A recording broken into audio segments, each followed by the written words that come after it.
भाजपाचा गुंड जो पिस्तूल लावून फिरतो, कार्यकर्त्यांना घेऊन दहशत माजवतो, तुषार दामगुडे.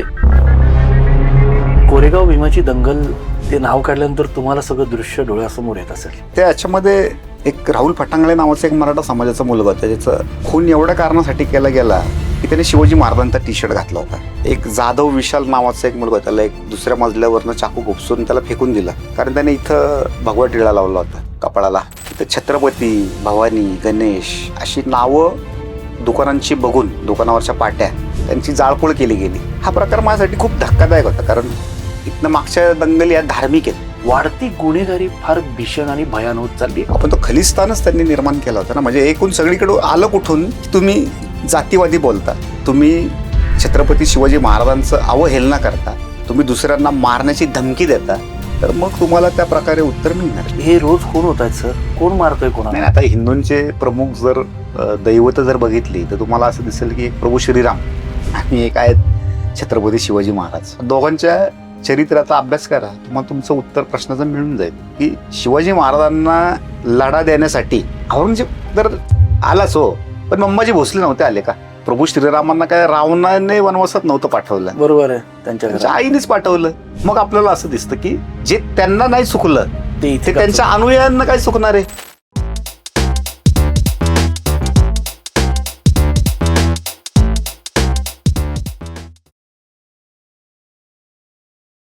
नमस्कार नमस्कार नमस्कार. समाजोशी प्रस्तुत मोकळ्या गप्पा mind meets mind in association with SD films, KK picture arts, powered by Suvidha Sankalp group सादर करत आहोत chitchat with Digvijay Joshi season 3. आणि परत आपल्या सगळ्यांचं मनापासून हार्दिक स्वागत. मला एक गाणं आठवलं आणि ते शब्द सुवर्ण आहेत. ते म्हणजे म्यानातून उसळे तलवारीची पात, वेडात मराठे वीर दौडले सात. आज आपल्या पॉडकास्टमध्ये ज्यांच्याशी आपण मोकळ्या गप्पा मारणार आहोत ते त्यांच्याबद्दल किती सांगू आणि किती नाही. सकाळ, तरुण भारत, महाराष्ट्र टाइम्स आदी वर्तमानपत्र तसेच साप्ताहिक विवेक व इतर अनेक मासिकांमध्ये इतिहास, सामाजिक, ललित, विनोद लेखन, अँटी टेरर फोर्स अध्यक्ष महाराष्ट्र राज्याचे तुषार रमेश दामगुडे यांचं मनापासून हार्दिक स्वागत. खूप खूप धन्यवाद. कसे आहात सर? मी एकदम ठीक आहे. तुमच्या सगळ्यांचा आशीर्वाद आणि शुभेच्छा माझ्या पाठीशी आहेत. अच्छा दादा, मला आहे ना तुमच्याकडे पाहिल्यानंतर फार बरं वाटतं की इतक्या मोठे आंदोलनं, इतक्या मोठ्या लेखनी, एक हिंदुत्ववादी व्यक्तिमत्व, आणि तुमच्याकडे पाहिल्यानंतर इतकं बरं वाटतं, असं एकदम रिलॅक्स झाल्यासारखं वाटतं. म्हणजे पहिलं येण्याच्या आधी एकदम थोडी भीती वाटते, पण नंतर एकदम असं वाटतं की आपण आपल्या घरातल्या कुठल्या तरी व्यक्तीशी बोलतोय. तर हा एवढा नम्रपणा आणता कुठं तुम्ही? मुळामध्ये आपलं संपूर्ण देश हेच आपले कुटुंब असं समजू आपण. वा. आणि मी जे काही माझ्या जीवनामध्ये शिकलो त्यातलं सगळ्यात महत्वाचं की तुमच्याकडे अनेक गुण असून उपयोग नाहीयेत. जर तुमच्याकडे एक गुण नसेल तो म्हणजे विनम्रता. आणि ती विनम्रता तुम्ही तुमच्या समोर समजा एखादी जेवढी दुर्बल व्यक्ती असेल त्याच्याहून तुम्ही आणखीन जर जेव्हा विनम्र होता तेव्हा तुम्ही आपोआप मोठे होत जाता, कारण तशी नियतीच तुम्हाला संकेत देत असते. आपण रावण असेल, अत्यंत उत्तम उदाहरण आहे की अत्यंत सर्वगुण संपन्न, पण फक्त अहंकार या एका गोष्टीमुळे त्याचं पतन झालं. मी आपल्या सगळ्यांना विनंती करेल, मी जे नेहमी सांगत असतो की अनेकदा आपण समजा उदाहरणार्थ जर कुठं पार्किंग करायला गेलो आणि एखादा वॉचमन असतो, तो आपल्याला बिचारा म्हणतो की एक गाडी तुमची पुढे लावा, आणि आपल्याला एकदम राग किंवा संताप होतो आपला की एक वॉचमन आपल्याला गाडी पुढे लावायला सांगतोय. मग अचानक आपण त्याला की तुझी बिल्डिंग तुझ्या सहित विकत घेईल, कोण तुझा मालक आहे वगैरे वगैरे आपण आकांड तांडव कधी कधी काही माणसं करताना दिसतात. तर मला असं म्हणायचं असतं की तो कदाचित वॉचमॅन असेल, कुठं आणखीन एखादा वेटर असेल, तर ते त्यांचं कर्तव्य बजावत असतात. त्यांच्या मालकांनी जे त्यांना सूचना दिलेल्या असतात त्याप्रमाणे ते वागत असतात. आपण थोडासा त्रास घेऊन जर पुढं कुठंतरी लावली, आपण थोडंसं विनम्रतेने बोललो तर काहीच हरकत नसते. कारण या जगामध्ये प्रत्येकाला आदर हवाय, आणि तो जर देण्यात आपण यशस्वी ठरलो तर मला असं वाटतं की प्रत्येकाशी आपलं जिव्हाळ्याचं नातं तयार होतं. बरोबर आहे. नाही तुषार दादा, मला तुम्हाला असं विचारायचं आहे, म्हणजे तुमच्या बोलण्यात असं कळालं की महात्मा गांधींनी असं सांगितलंय की एक गालावर कानपाडात मारली की दुसरा गाल पुढे करा. म्हणजे विचार मी गमती बघा, या मोकळ्या गप्पा आहेत आणि कॅन्डिड गप्पा आहेत, अगदी बरोबर आहे.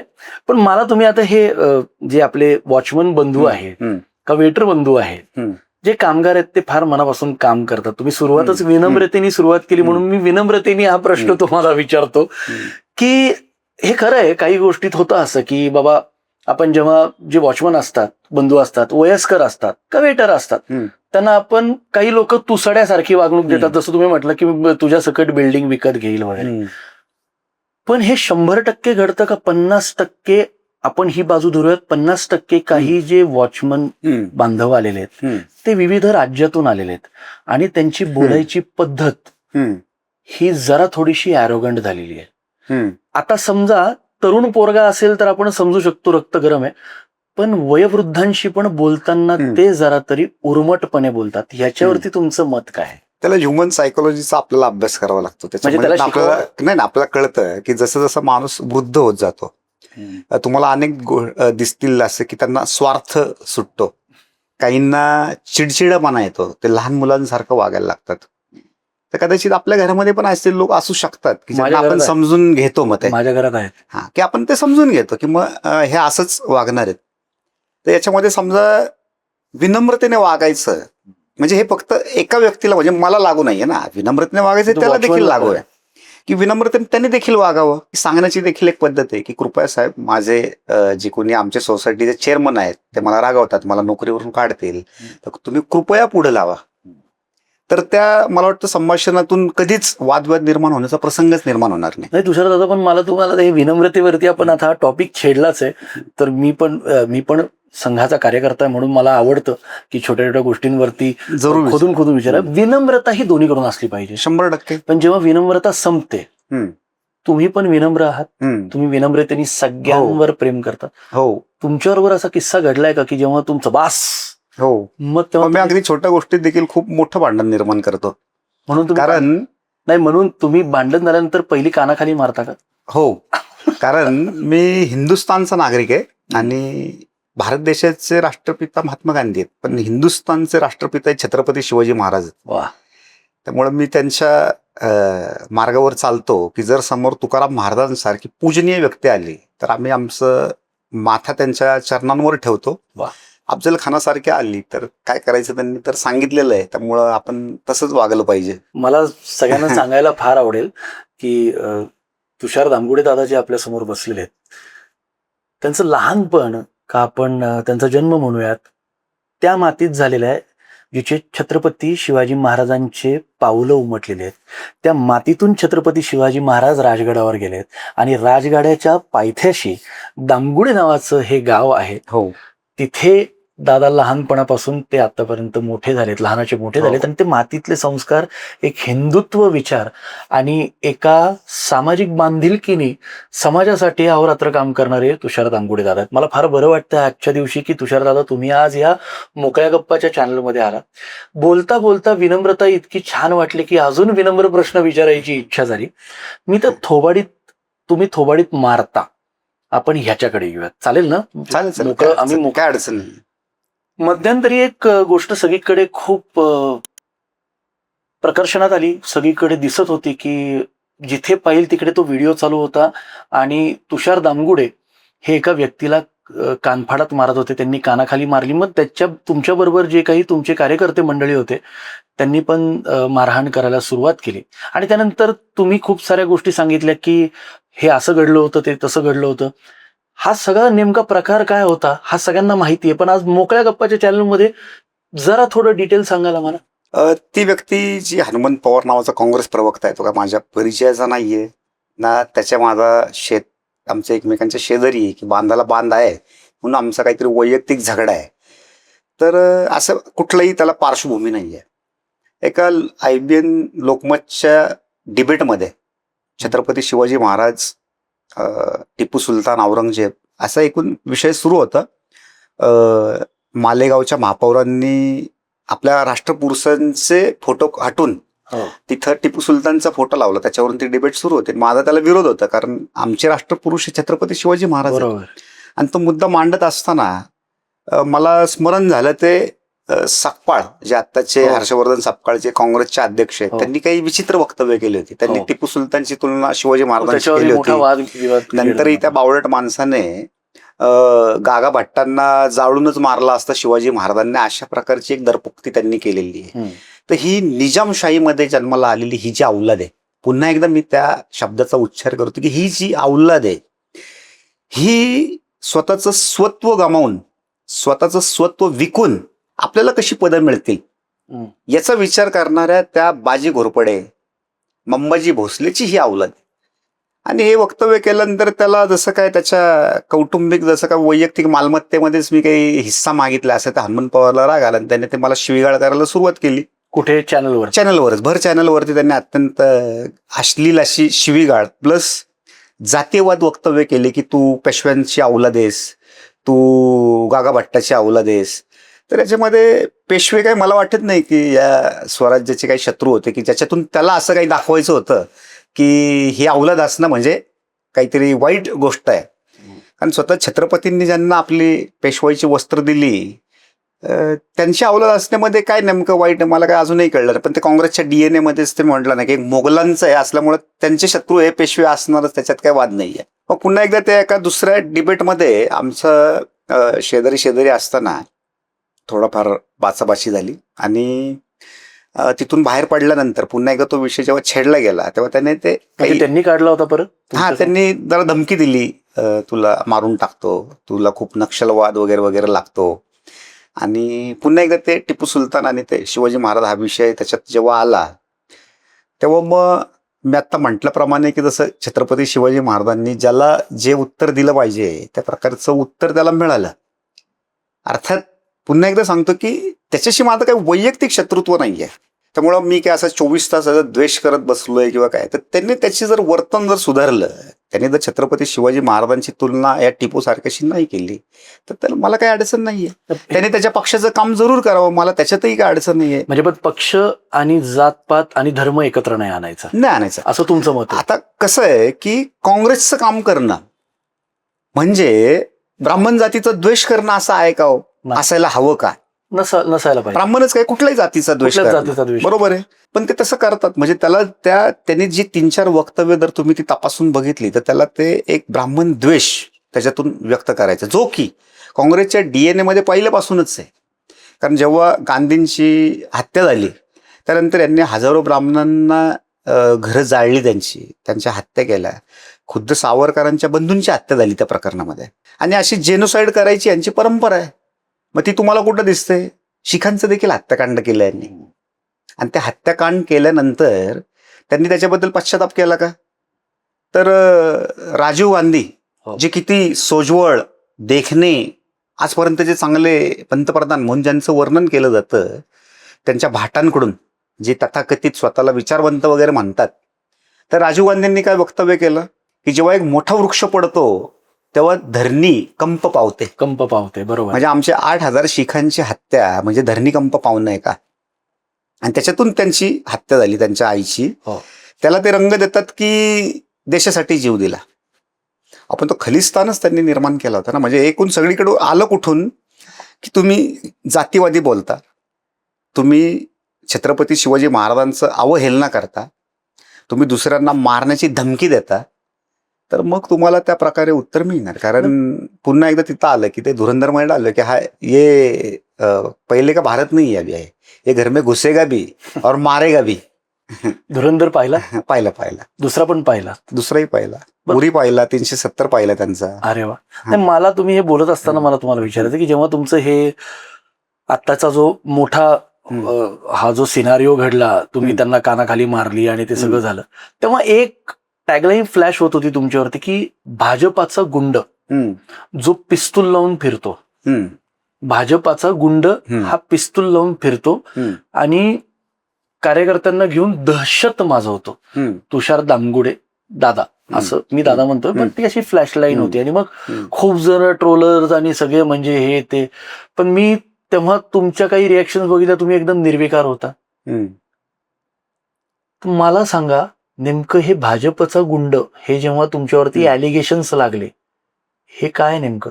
माझे भारतीय जनता पक्षातल्या अनेकांशी चांगले संबंध आहेत. ऍक्च्युली मी जीवनाच्या अगदी सुरुवातीच्या ह्याच्यामध्ये काँग्रेसचाच कार्यकर्ता आहे. कारण माझे जे स्थानिक मित्रमंडळ आहे ते काँग्रेस पक्षाचं असल्यामुळे ते उमेदवारी त्यांना मिळालेली आहे. म्हणजे माझे अनेक फोटोज आणि तत्सम आहेत त्यांच्याही बरोबर आहे. कारण मी अनेकदा म्हणजे आधी मैत्रीला एक महत्व देतो. म्हणजे उद्या माझा अगदी कुणी मित्र कुठल्याही पक्षामध्ये असेल तर मी त्याच्या प्रचाराला जातो, कारण शेवटी तुमची मैत्री महत्वाची. तर तुम्ही भाजपत नाही आहात म्हणजे? तर मी त्या अनेक माझ्या मुलाखतींमध्ये पण म्हटलं की भारतीय जनता पक्षाची 2 रुपयाची सदस्यत्वाची जरी चिठ्ठी कोणाला सापडली तर ते जरूर त्यांनी घेऊन यावी, मी त्यांना बक्षीस देईन. त्यामुळे भाजपशी माझा पदाधिकारी किंवा तत्सम प्रकारचा कुठलाही संबंध नाहीये. पण कारण वैचारिक तो असता तर आतापर्यंत त्यांनी तसं काहीतरी कारवाई किंवा तत्सम करण्याचा प्रयत्न केला असता. तर वैचारिक जवळीक काय? ते वैचारिक जवळीक आहे याच कारणासाठी की भारतीय जनता पक्ष अगदी शिवसेना असेल पूर्वीची एक हिंदुत्ववादी पक्ष आहे. माझं हिंदुत्वाशी नातं आहे. अच्छा, म्हणून हे कनेक्टेड आहे. ओके. आणि मग त्या अनुषंगाने जर काही मी काम घेऊन गेलो, उदाहरणार्थ समजा आता असं धरूयात आपण गृहीत, त्यात इतकी वर्ष आपली पालखी जातीये पंढरपूरला, पण याच्या आधीच्या कुठल्या सरकारला असं वाटलं का हो की या जाणाऱ्या वारकऱ्यांना आपण रेनकोट द्यावेत? ते वाटलं देवेंद्रजींना वाटलं. त्याच्या आधी कुणाला असं वाटलं का की हे वारकरी ज्या रस्त्याने जातात तिथं ते वाहनं पण चालत असल्यामुळे हे असुरक्षित आहे, हो. तर यांच्यासाठी एक स्वतंत्र ट्रॅक निर्माण करूया? नाही वाटलं. तर हे कुणी केलं? भारतीय जनता पक्षाने केलं. मग जो पक्ष, जी विचारधारा, जी संघटना माझ्या समाजाच्या म्हणजे माझ्या हिंदू समाजाच्या हिताची कामं करतं, तर मी त्यांच्याशी भेटीगाठी घेणं, त्यांना माझी 4 कामं सांगणं, याच्यामध्ये गैर काय? कारण शेवटी या लोकशाहीचं तर हाच कामं ते समाजासाठी, बाकी स्वतःसाठी काहीच नाही. समाजासाठीच बोलतोय मी. पाहिलंच नाहीये की तुम्ही स्वतःसाठी कधी. तुम्ही अनेक माझी निवेदनं देतानाच वगैरे सगळं बघितलं असेल. तर मला असं म्हणायचं की शेवटी मग लोकशाही म्हणजे काय? की तुमच्या समाजाच्या हितासाठी तुम्ही तुमच्या नेत्यांकडून, सत्ताधारी पक्षाकडून काम करून घेणे. आता त्याचा अर्थ म्हणजे मग मी त्यांचा काहीतरी गुंड आहे किंवा मी त्यांचं काहीतरी हे आहे, तर असा कुठलाही राजकीय पक्ष शक्यतो असं कुठल्या त्याच्या कार्यकर्त्याला जा तू बलात्कार कर, जा तू मर्डर कर, जा तू खंडणी घे, अशा प्रकारच्या ऑर्डर काही कोणीच देत नाही. आता हे कुठं कुठं घडत असतं तर त्याच्या वैयक्तिक लेवलवरती. म्हणजे आता तुम्ही ते जर क्लिप बघितले असेल, हो, सगळी ती तात्काळ सगळी प्रक्रिया आहे. हो, तात्काळ प्रक्रिया की तो काहीतरी बोलतोय, मी त्याच्याशी बोलतोय आणि मी त्याला मारलं. ऍक्शनला रिॲक्शन नाही, ऍक्शन बरोबर आहे. म्हणजे मी त्याला मारलं का तिथं असं दिसतंय की त्यांनी काहीतरी बोलल्यानंतर मी देवेंद्रजी फडणवीसांना फोन केलाय, हॅलो, मग ते हनुमंत पवार मला असं बोललेत, मग आता मी त्यांना मारू का? आणि ते म्हटलं हो, त्याला ठोकून काढा. असं काही घडलं? असं काहीच नाही घडलं. असं घडतही नाही. कारण ते कुठं त्या व्यक्ती आणि काय नरेंद्र मोदी किंवा देवेंद्रजी फडणवीस काय असं त्यांच्या त्या कार्यालयात बसून कुठल्या प्रवक्त्याला मारायचं, कुणाकडून असं काम करत बसतात का? त्यांना वेळ तरी आहे का? अजिबात नाही. त्यामुळे असं जर कोणी ते पसरवत असेल, वेळ देत नाही. त्यांना स्वतःसाठी वेळ नसतो, एवढं जनतेसाठी ते काम करत असतात. त्याच्यामध्ये गुंडगिरीचा तर शब्द चुकीचा आहे. कारण शेवटी प्रत्येकाची व्याख्या वेगळी आहे, की चर्चेची व्याख्या वेगळी आहे. आज आपण करतोय ती गप्पा आहेत. जर तुम्ही काहीतरी मुद्दा मांडताय, मी माझे काही मुद्दे मांडतो, त्याला म्हणतात चर्चा. परंतु मी तुम्हाला शिवीगाळ करतोय आणि तुम्ही मला शिवीगाळ करताय, याला वैचारिक चर्चा नाही. त्यामुळे त्याने जे केलं ते काय वैचारिक प्रतिरोध नव्हता. ती एक दुसऱ्याचं हिनवण्याची, अपमान करण्याची, एखाद्याला जेनोसाइड करण्याची, जातीवाचक सगळं ते बोलणं होतं धर्माबद्दल, की ज्याला समजेल अशा भाषेत उत्तर देणं गरजेचं होतं. त्याच्यावरती तुम्ही नंतर काही कारवाई केली त्यांच्यावरती? मी तक्रार दाखल केली पोलिसांकडे. पुढे काय घडलं? त्यांच्या त्या याच्यानुसार काम चालू आहे. मला परवा देखील त्या संदर्भात बोलवलं होतं. पण त्यानंतर समोरच्या माणसाने का हे सगळं घडल्यानंतर त्यांनी क्षमा मागितली का काही? परत आपण म्हणतो नाही, ते तर मी म्हटलं ना की शेवटी काँग्रेस पक्षावरती आता मी नुकतंच लिखाण केलं होतं की कम्युनिस्टांनी ताबा मिळवलाय. त्याच्यामध्ये अनेक जे पूर्वीचे कम्युनिस्ट होते, म्हणजे हा हनुमंत पवार देखील कम्युनिस्टच होतं, विचारधारेचा आहे. तर अशा लोकांनी ताबा मिळवल्यामुळं जे काँग्रेस पक्षाचं काम नाहीये ते काम ते करतात. उदाहरणार्थ की जनतेच्या हिताचं, म्हणजे समजा एखादा रस्ता असेल, पाण्याचा प्रश्न असेल, त्याच्यावरती त्यांनी बोललं पाहिजे. पण या शरद पवार असेल, राहुल गांधी असेल, त्यांच्या स्टेजवरनं काय चर्चा होतात? तर अक्कलकोट स्वामी समर्थ कपडे घालत होते का नव्हते? किंवा गजानन महाराज हे गांजा पित होते का काय? आता ह्यांच्या पक्षाच्या चर्चेचा विषय आहे का? ज्या व्यक्तिमत्वांना, ज्या संतांना लाखो लोक मानतात, कोट्यवधी लोक मानतात, त्यांच्या कपड्यांची, त्यांच्या आणखीन कुठल्या गोष्टीची चर्चा करणं आणि त्याच्यावरून हिंदूंना हिनवणं, ही एका राजकीय पक्षाची भूमिका असू शकते का? तर नसू शकते. परंतु या कम्युनिस्टांनी त्यांच्यावरती ताबा मिळवल्यामुळं त्यांना ते समजत नाही की आपण नेमकं करतोय का. आणि मग त्याच्यातनं तुम्हाला असं दिसतं की ही एवढी मोठी घटना होऊन गेली, पण काँग्रेसने नाही विचारलं त्यांच्या प्रवक्त्याला की यार तू शिवीगाळ का केली. पण समजा एखाद्याने तुम्हाला भडकवलं असेल म्हणून तू शिवीगाळ करणार का, म्हणून तू जातीवाचक विधानं करणार का, असं काँग्रेस पक्षाने एक 2 रुपयाची नोटीस पाठवून त्याला विचारलेलं मला दिसलं नाही. त्यामुळं आज त्यांना जे काही अपयश आलेलं आहे त्याचं मूळ तिथं आहे की यांना आता ही पश्चात बुद्धी देखील नाही आणि सारासार बुद्धी देखील उरली नाही.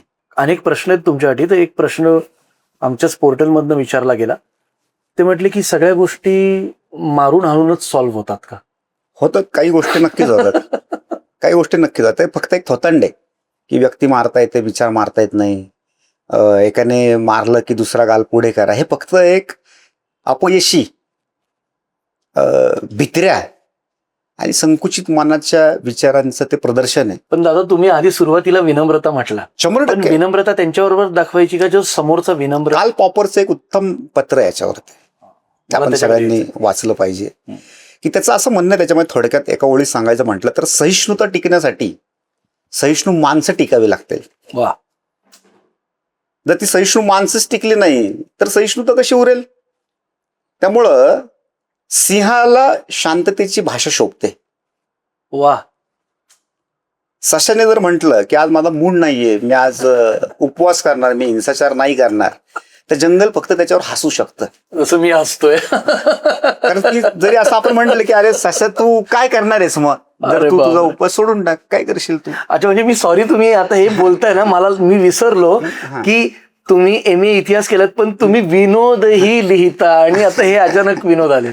नाही, माझा आवडता प्रांत आहे की तो मला विनोद खूप आवडतो. मी म्हणजे जे माझ्या वैयक्तिक परिचयामध्ये आहेत त्यांना कल्पना आहे की मी 24 तास त्या मूडमध्ये असतो आणि सातत्याने करत असतो. असं विडंबन करणं मला आवडतं खूप. हो. असं विनोदात कोणाला कानफाडात मारली? विनोदात असं नाही मारलं, म्हणजे असं प्रेमाने तसं ते जशी आपण टाळी दिली. हो, खूप खूप तसं असतं. माझ्या मित्रांबरोबर मी अनेकदा त्या प्रकारचं चालू असतं आणि त्यांना सवय पण येते. कारण एक हिंदुत्ववादी जर म्हटलं तर मला असं नेहमी दिसतं की ते फार गंभीर ह्याने वागत असतात. मी त्यांना नेहमी विनंती करतो काय एवढं पण सिरियस होण्याची गरज नाही. आपण आपल्या आधीच्या तुलनेत आता खूप चांगल्या अवस्थेमध्ये आहोत हिंदुत्वात. आपण एवढं टेन्शन न घेता अनेकदा हास्य विनोद करून, संगीताचा आस्वाद घेऊन, कलेचं रस घेऊन आपण अगदी टिंगल टावळीमध्ये त्यांना संपून टाकू. काय आपल्याला असं काही घाबरण्याची गरज नाहीये कोणाला. तुम्ही संगीताचा आस्वाद घेऊ म्हणून आज तुमच्यासाठी मोकळ्या गप्पांनी एक सुवर्ण गोष्ट आणली की तुम्हाला खूप आवडणार आहे. तुम्ही म्हणाल अरे वा, कारण आम्ही तुमच्याबद्दलच्या सगळ्या इन्फॉर्मेशन ठिकठिकाणून घेतल्यात. जेव्हा हा सगळा प्रकार घडला, टेलिव्हिजनवरती सगळं हे दिसत होतं. संगीताबद्दल म्हणजे आपण म्युझिक बद्दल बोलतोय ना, तर कुठल्या तरी म्युझिक बद्दल आम्ही बोलतोय. म्युझिक चला जाता हूँ किसी की धुन में, तर त्या म्युझिक बद्दल आम्ही बोलतोय. आता सर त्याला मराठीत संगीत म्हणतात आणि आपण संगीताबद्दल म्हणजे म्युझिक बद्दल, तर ते म्युझिक रिलेटेड ते करणं गरजेचं आहे. विनोद लेखणी आली तर बेसिकली आम्ही ती एक छान तुमच्यासाठी एक सरप्राईज आणली, तुम्हाला ती आवडेल. मला तुम्हाला विचारायचं, जेव्हा हे सगळे न्यूजवर फ्लॅश आउट होतं त्या गोष्टी, तर आज दिसत नाही तुमची लायसन्स्ड बंदूक कुठे दिसत नाही मला. ती पोलिसांनी तपास कामासाठी ती सध्या त्यांच्या ताब्यामध्ये आहे. कारण जेव्हा तो असा उल्लेख झाला FIR मध्ये की ती बंदूक लावली म्हणून, जे की त्या CCTV मध्ये तसं काही दिसत नाही, पण ठीक आहे, उल्लेख झाल्यामुळं त्यांच्या ताब्यामध्ये ती आहे आणि तपास पूर्ण होईल तेव्हा ती मिळेल. पण ती लायसन्स्ड आहे ना तुमच्याकडे? हो, ते अधिकृत आहे आणि ती लावण्याची तशी परमिशन असते. त्यामुळे काय असं त्याच्यामध्ये गैरकृत्य कुठलंच नाहीये. कारण त्याचं सर्वसाधारणपणे असं आहे की जे खेळाडूंचं जे परमिशन असतं म्हणजे बंदुकीचं, त्यांना ती शो करायची परमिशन नाहीये, कारण ती फक्त खेळासाठी वापरायची आहे. परंतु जेव्हा खाजगी व्यक्तींना मिळते तेव्हा ते आहे. कारण म्हणजे मला I want to take this point, मला ह्या पॉइंटवरती तुम्हाला ती दाखवण्याची गरज आहे म्हणजे तुमच्या जीवाला धोका आहे. हा 100% ते काही मागच्या काही गोष्टी आहेत ज्याच्यातून त्याची गरज निर्माण झाली. पोलीस संरक्षण देखील त्या संदर्भाने होतं. कारण तुम्ही जेव्हा अशी काही कामं करत असता, म्हणजे कोरेगाव भीमा आणि एल्गार परिषद, एल्गार परिषदेचं त्यानंतर हो त्यानंतरच त्याची आवश्यकता निर्माण सर झाली. मला सॉरी मी तुम्हाला डायव्हर्ट करतोय. आपण पिस्तोलीवरनं तुमची ती लायसन्स्ड आहे त्याच्यावरती तुम्ही ती कमरेला लावलेली असते. आता जसं तुम्ही खेळाडूंच्या बद्दल सांगितलं की खेळाडूंना ती पिस्तूल मिळते पण ती दाखवायची परमिशन नसते आणि ज्यांना दाखवायची परमिशन असती ते दाखवतात. म्हणजे त्यांच्या कुठेतरी हो, अनेक प्रकारचे धोके धोके असतात. असतात. म्हणजे कोरेगाव भीमा आणि एल्गार परिषद हे आम्ही ऐकून होतो. नेमकं सर हा काय प्रकार आहे आणि नेमकं काय घडलं होतं त्याच्यामुळे जीवाला धोका येऊ शकतो. आता सगळे आपण परिवारात राहणारे सदस्य मुलं बाळं आहेत. आपण हिंदुत्वाचं काम करतो. जसं तुम्ही इतक्या मनापासून हिंदुत्वाचं काम करतात.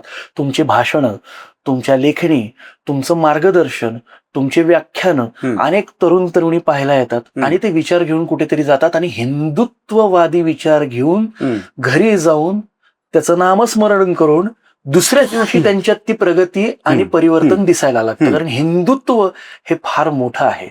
मला तुम्हाला त्या विषयावर विचारायचं की जे तुम्ही कोरेगाव भीमा आणि एल्गार परिषदेचं बोललात त्याच्यामुळे तुम्हाला ह्या सगळ्या बंदूक वगैरे तुम्हाला जी काही लायसन्स काय नेमका प्रकार आहे हा? कार्ल मार्क्सने जे राजकीय तत्वज्ञान मांडलं सत्ता हस्तगत करण्याचा, त्याला हिंसाचाराची पार्श्वभूमी आहे. त्याला मार्क्सवाद म्हणून पण ओळखलं जातं. बरोबर आहे. त्याला माओवाद म्हणून ओळखलं जातं. त्याला लेनिनवाद म्हणून देखील ओळखलं जातं. भारतामध्ये त्याला नक्षलवाद म्हणून ओळखलं जातं. बरोबर आहे. तर या नक्षलवाद्यांनी अत्यंत खुबीने असं एक षडयंत्र रचून कोरेगाव भीमा येथे तो जे काही सामाजिक एकत्रीकरण होतं तिथं हिंसाचार घडवण्याचा जो प्रयत्न केला त्याच्यातून ते आपल्या लक्षात आल्यानंतर त्या विरोधात पोलीस तक्रार करणं असेल, त्या संदर्भात लिखाण करणं असेल, त्या संदर्भात बोलणं असेल, अशा स्वरूपाच्या ऍक्टिव्हिटीज माझ्याकडून घडल्या. त्याच्यामध्ये जवळपास देशभरातले अत्यंत नामांकित असे 22 अर्बन नक्षलवादी त्यात पकडले गेले. त्याच्यामध्ये वरवरराव असेल, शोमा सेन असेल, स्टॅन सामी असेल, हॅनी बाबू नावाचा एक आहे, महाराष्ट्रातनं काही अगदी ढवळे आहे, सागर गोरखे आहेत, कबीर कला मंचाचे ते सदस्य असं म्हणून त्यांना आपण ओळखतो. तर त्यांना अटक झाल्यानंतर ही संघटना कोणती आहे ज्याला आपण माओवादी संघटना म्हणून ओळखतो, तर ती जगामधल्या 5व्या क्रमांकाची, जगातल्या, भारतातल्या नाही, जगातल्या 5व्या क्रमांकाची दहशतवादी संघटना आहे. आजपर्यंतच्या भारताच्या इतिहासामध्ये त्यांनी जवळजवळ 5,000 पोलिसांची हत्या आणि 7,000 नागरिकांची हत्या त्यांनी बॉम्ब पेरून AK-47 असेल किंवा आणखीन वेगवेगळ्या याच्यामध्ये त्यांनी ती केलेली आहे. म्हणजे आजपर्यंत जी काही आपली युद्ध झाली पाकिस्तान बरोबर त्याच्यात जेवढं आपलं हत्याकांड नाही झालं आपल्या नागरिकांचं त्याच्याहून जास्त या माओवाद्यांनी केलेलं आहे. त्यामुळं हे लोक दहशतवादी आहेत का? तर 100% दहशतवादी आहेत. आणि जसं मी म्हटलं की आपण छत्रपती शिवाजी महाराजांचे अनुयायी आहोत.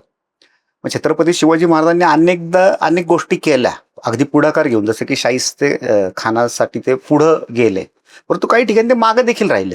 तर आपण जिथं पुढाकार घेतला पाहिजे तिथं घेतलंच पाहिजे, पण जिथं आपल्याला स्वसंरक्षणाची आवश्यकता भासते तिथं आपण ओव्हर कॉन्फिडन्स न बाळगता आपण हे देखील तत्व पाळलं पाहिजे. आणि त्याच्यातून ती लायसन्सची बंदूक असेल, पोलीस संरक्षण असेल किंवा आणखीन माझ्याबरोबर सतत कोणी ना कोणी असतातच, अशा कुठल्याही प्रकारच्या गोष्टी आहेत. कारण वेळ काही ही सांगून येणारी नसते आणि कुणाच्या मनामध्ये काय चाललंय, कारण राजकीय विरोध वेगळे असतात, कारण ते लोकशाहीचा एक भाग आहे. वैचारिक विरोध देखील वेगळे असतात, परंतु या प्रकारची ज्यांची पार्श्वभूमीच हिंसक आहे त्यांचा विरोध हा वेगळा आहे. त्यामुळं मी ते सावध असणं माझ्या कुटुंबाप्रती असेल, माझ्याप्रती असेल, ते मला कळत न कळतपणे माझ्या जीवनाचा एक भाग होऊन गेलेला आहे. आता एक त्याला सांगण्याचं एक असं एक आहे की मिलिंद तेलतुंबडे जसं एन्काउंटर झालं, एक महाराष्ट्राचा एक चीफ कमांडर आपण असं तो म्हणू, आणि तो काही दिवस माझ्या गावाजवळ एक रिसॉर्ट आहे तिथे येऊन तो राहिला, राजगडाच्या इथे, राजगडाच्या इथे. आणि काही नक्षल ऍक्टिव्हिटी तिकडं आहेत त्या परिसरामध्ये. त्यामुळं मग ते एकतर असा प्रश्न माझ्याच मनाला पडला की एकतर हा एवढा आतमध्ये जंगलामध्ये असताना त्याला असं नेमकं कोणतं कारण भेटलं की जिथं ज्यामुळे तो माझ्या गावाच्या इथंच येऊन राहिला. तुम्ही होता ते कारण? नाही, मला कल्पना नाहीये, कारण पुढे एन्काउंटर झालं त्याचं, पण काय तसाच तो एक संदर्भच लागत नाही, कारण तो कुठल्या कुठे आहे आणि माझं गाव फारच रिमोट एरियामध्ये आहे. हो. आणि एकच रिसॉर्ट आहे तिथं, त्या रिसॉर्टमध्ये तो येऊन राहिला होता तो. पण ठीक आहे, ते काय एखादं काम केल्यानंतरचे ते येणारे ते पार्श्वभूमीला आहेच ते पण अशी मग काही. भनक कशी लागली तुम्हाला? नाही, त्याच्यावरती सातत्याने काम करणारे लोक असतात ना, हो. पोलीस विभागातलेच असतात आणि त्यांच्याकडनंच ते मला कळालं. पण कारण म्हणजे ते तिथे- थोडा उशीर झाला ते नाही, पण आपल्या ते तिथे पोलीस दलाला. राहण्याचं कारण म्हणजे तुमच्यावर नाही, असं काही मला आता आम्हाला काहीच सांगता येत नाही, कारण त्यानंतर काही दिवसांनी त्याचं एन्काउंटर झालं बापरे. आणि जवळपास त्याच्या सोबत 27 जणांचं देखील झालं. सगळे AK-47 सहित ते होते. आता आपण पाहिलं मध्यंतरीत एक 5-6 महिन्यापूर्वी महाराष्ट्र राज्याचे मुख्यमंत्री देवेंद्रजी फडणवीस साहेब यांनी अनेक नक्षलवाद्यांचं सरेंडर करायला लावलं आणि आता पुढे त्यांच्याबद्दल चांगल्या गोष्टी हो होतील. हो, मग ही खूप मोठी गोष्ट आहे ना. खूपच मोठी. कारण जर या भारताच्या सामाजिक आणि राजकीय रचनेचा जर विचार केला तर इथं अनेक या विषयावरती काम करणारे ज्येष्ठ अभ्यासक आहेत.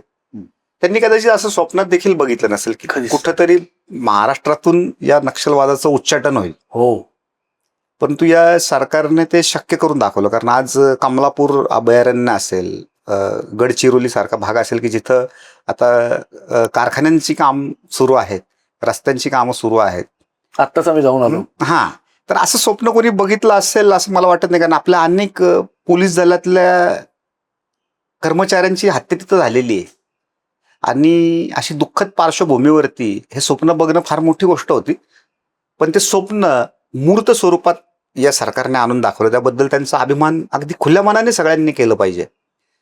कारण आज तो तिथला जो वनवासी बंधू आहे आपला, तो जर राष्ट्राच्या मुख्य प्रवाहात येऊन या राष्ट्रातले जे काही लाभ आहेत ते त्याला मिळणार असतील, त्याच्या जीवनाचं जीवनमान त्याचं उंचावणार असेल, की जिथं फक्त हॉस्पिटल नाहीये म्हणून त्याचा मृत्यू होतो, जेवण नाहीये म्हणून त्यांना कुपोषण होतं, त्याच्याऐवजी तिथं इस्पितळं आली, त्यांना व्यवस्थित खायला प्यायला मिळालं, त्यांना 2 पैसे मिळाले, तर याच्यामध्ये आपल्याला आनंदच वाटला पाहिजे. आणि हे काम हे सरकार करतंय हे की त्यांचा विरोधक देखील कबूलच करेल, कारण याच्यामध्ये कुठलं दुमतच असतं कामा नये. आणि मग जे मी म्हटलं की अशी जी काही कामं करतात त्यामुळे एक वैचारिक समानता निर्माण होते. हे सगळं करत असताना ह्या सगळ्या गोष्टी बापरे, म्हणजे जेव्हा तुम्ही ते सगळं सांगत होता कोरेगाव भीमा आणि यलगार परिषद, तर ते डोळ्यासमोर ते सगळं येत होतं. तुम्ही कशातनं गेला असा. पण तुषार दादा, मला तुम्हाला एक प्रश्न विचारायचा की जेव्हा हे सगळं फ्लॅश आउट न्यूजवरती येतं का जेव्हा, तेव्हा तुमच्या घरातल्यांची पार्श्वभूमी ह्या मागची काय असतील? तुमची पत्नी, तुमची मुलं मुली, तुमचे बंधू का तुमच्या घरातले वडीलधारे, ह्यांचं काय एक असतं ना की कशाला जाऊ दे ना बाबा, का असं होतं का? नाही, कुटुंबातनं एकदम पूर्ण पाठिंबा आहे. माझ्या आई, म्हणजे मी बरोबर म्हटलो, म्यानातून उसळे तलवारीची पात, वेडात मराठे वीर दौडले सात. माझ्या आईलाच अत्यंत देशप्रेमाचं एकदम तिच्यात हे तिच्याकडून आलेलं आहे. म्हणजे आज छोटंसं उदाहरण, 26 जानेवारी 15 ऑगस्ट जर असेल तर माझी आई आजही उठून सगळा परिसर स्वच्छ करणार. अरे वा. रांगोळी काढणार. रायगडाच्या पायथ्याशी नाही, आपल्या राहायला जिथं आता पुण्यामध्ये त्या भागामध्ये, तिथं उदबत्ती, धूप, गोडधोड जेवण, जसं की एक कुठला तरी सण असतो हिंदूंचा, त्याप्रमाणे ते तो साजरा करते. मग ते जर 26 जानेवारी असेल ते लावून परेड बघणे मुलांसहित माझ्या, आणि मग अशा प्रकारचं ते येतच राहतं ना. उलट मी तरी कदाचित अनेकदा या आधी जाऊन पोलीस केसेसच केलेले आहेत. मी जर माझ्या आईला दाखवलं की आपल्या देशाच्या विरोधात काहीतरी करतो, जर मी तिला सांगितलंय तर तीच चपलेने मारेल त्यांना. त्यामुळं त्याला मला तशी काही चिंता नसते की माझ्या घरी काय म्हणतील किंवा काय. म्हणजे घरामध्ये आई जिजाऊंचे विचार आहेत आणि छत्रपती शिवाजी महाराजांचे विचार आहेत. आता हे जरा माऊलीच्या बद्दल आपण बोललो, लहानपणी तुषार दामगुडे खोडकर होते का नव्हते? नाही, लहानपणी मी अत्यंत एक तुसड्या स्वभावाचा व्यक्ती होतो. मला वाटत नाही. होतो खूप एकदम शांत होता. नाही, खूप तुसड्या स्वभावाचा होता. तुसड्या स्वभावाचे होता. मग ज्याच्याशी कुणाचंच पटणार नाही. का, म्हणजे काय करायचं तुम्ही? नाही, आता जसं एक लहान मुलं असतं की ज्याला नाही का भांड्यांचं खूप एक हे असतं, त्या प्रकारचे ते व्यक्तिमत्व होतं. मला सर्वात प्रथम म्हणजे मी राहायला भवानीपेठ, म्हणजे पुण्यामधलं एक मला वाटतं जे एकदम टाकून दिलेले परिसर आहेत असं आपण म्हणू की भवानीपेठ म्हणजे परिसर, म्हणजे रिक्षावाल्याला जर म्हटलं चला तर ती येणार नाही, कारण तिकडे सगळं रोज राडाच चालू. तिथल्या अनेकांची पार्श्वभूमी साधारणपणे एक कष्ट करून जगणाऱ्या लोकांची, हँड टू माउथ.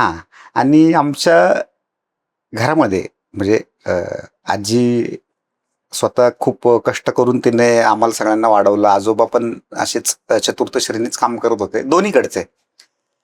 मग अशा कुटुंबामध्ये शेवटी लिखाणाचं म्हणा, वाचनाचं म्हणा येईल कुठून? तर कुठून येईल? माझ्या वडिलांना वाचायला आवडायचं, आत्याला आवडायचं, ते आणायचे पुस्तकं. मी छोटा असताना मी ज्या मैदानावर खेळायचो तिथं कुठल्या पहिल्यांदा कुठल्या शाळेत होता तुम्ही?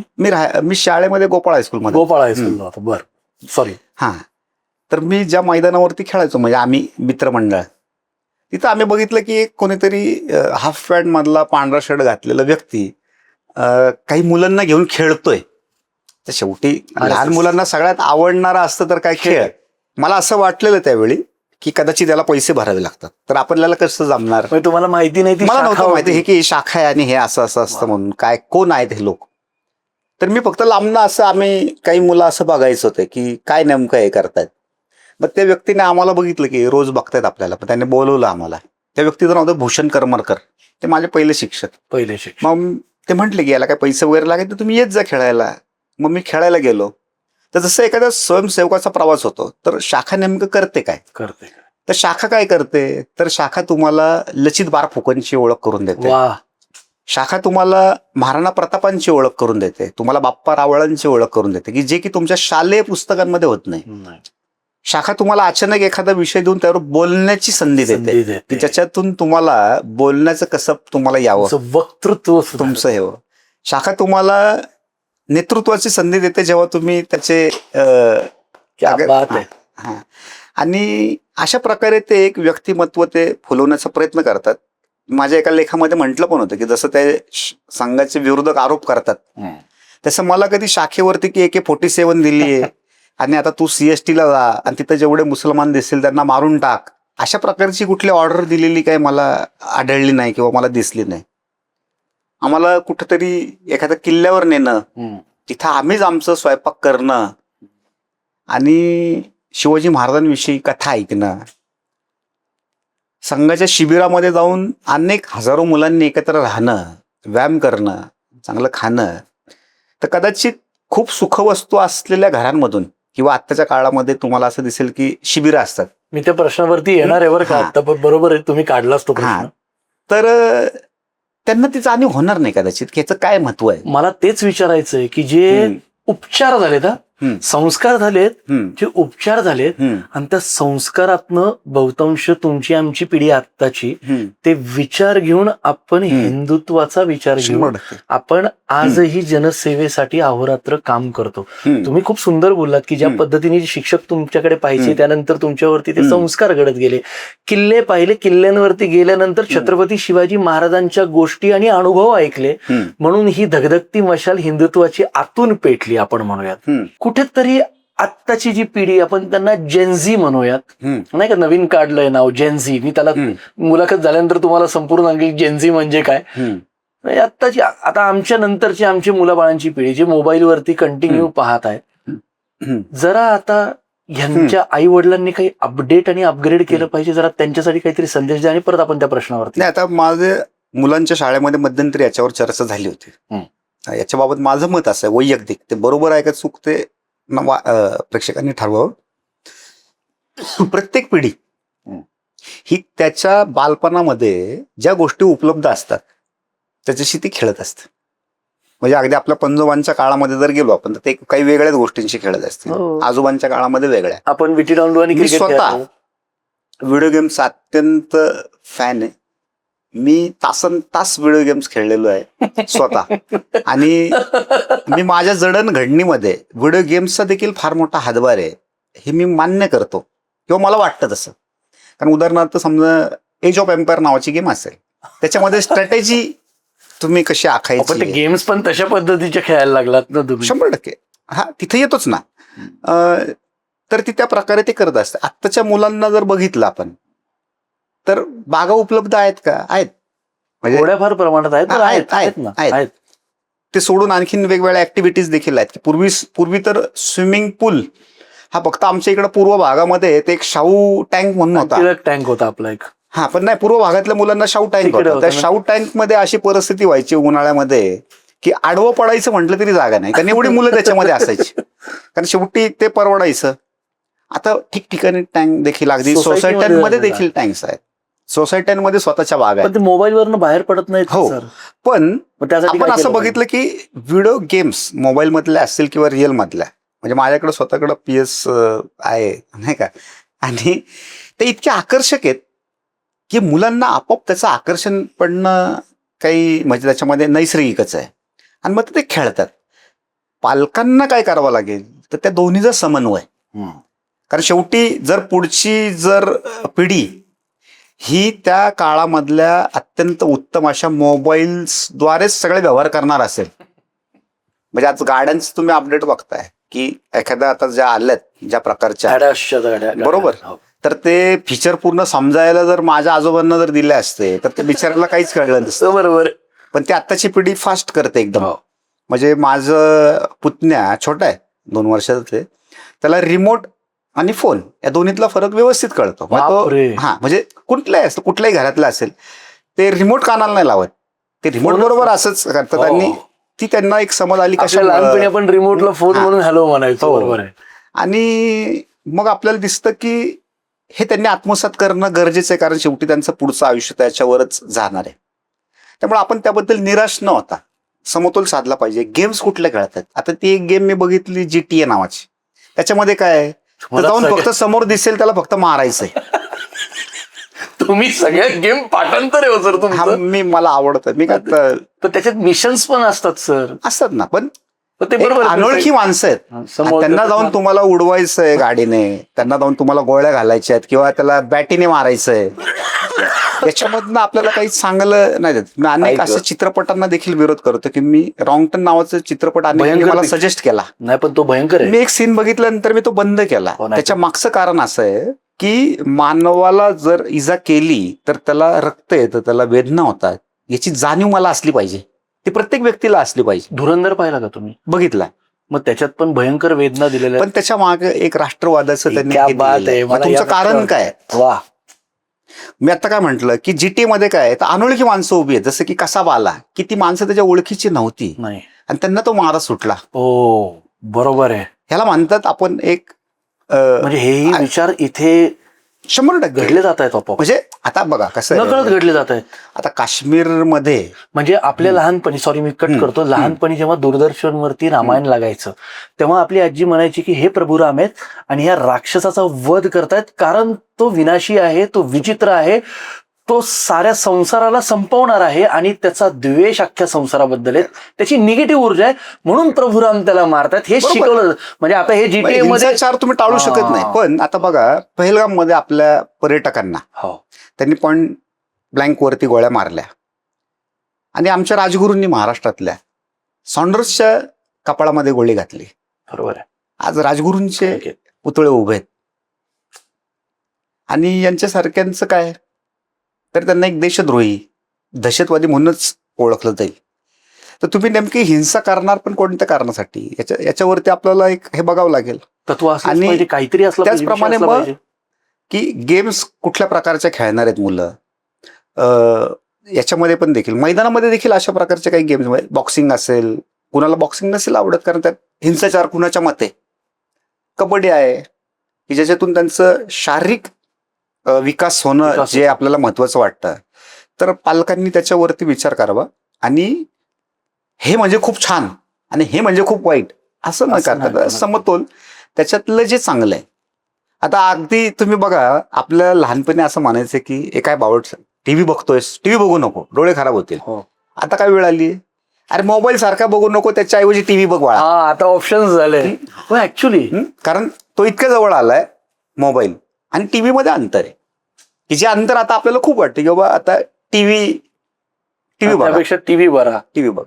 पण मला असं वाटतं की बहुतेक ह्या मुलाखतीनंतर एक गोष्ट होणार आहे असं मला वाटतंय, आणि याच्यावरती परत आपण एक मुलाखत घेऊ की बहुतांश 10% असं वाटतं 10% मोबाईलही कमी होईल, टीव्ही कमी होईल, आणि तुम्हाला लहान लहान मुलं शाखेत जाताना दिसतील. ही महादेवाच्या चरणी प्रार्थना करू आपण. मुळात आई वडील देखील त्या प्रकारचे हवेत की ज्यांना स्वतःच्या मुलांबद्दल एवढी काळजी आहे. तुम्हाला 2 लहान मुलं आहेत, तुमची 2 मुलं आहेत, तुम्ही त्यांना काय काय करायला सांगता? आता मुलाचं नाव आहे राऊ ते आहे पहिल्या बाजीराव पेशव्यांपासून राहू. राऊ. हो. अरे वा. पहिल्या बाजीराव पेशव्यांचं स्मरण म्हणून ते त्याचं नाव ठेवलेलं आहे. मुलीचं नाव आहे अहिल्याबाई होळकरांचं स्मरण म्हणून. माझी त्यांच्याकडनं एकच अपेक्षा आहे की त्यांनी एक चांगला नागरिक बनावा. कारण प्रत्येकाची यशाची व्याख्या वेगळी आहे. कुठल्या तरी आई वडिलांना की कसंही कमव, कुठूनही कमव, पण पैसे खूप सारे कमवून आण म्हणजे यश, अशी व्याख्या आहे. अशी व्याख्या आहे आताच्या समाजामध्ये बऱ्याच ठिकाणी आहे. लॉकडाऊन नंतर जास्त हा. वाढली. हा. काही ठिकाणी असं आहे की तो उत्तम डॉक्टर आहे, ही पण यशाची व्याख्या आहे. परंतु त्या डॉक्टरला स्वतःचं अंथरूण घालता येतंय का, त्याला चहा करता येतं का, स्वतःचं जेवण बनवता येईल का, किंवा त्याचं कोण 2 मित्र आले तर त्याला ते करता येईल का उठबस, हा देखील महत्वाचा प्रश्न आहे.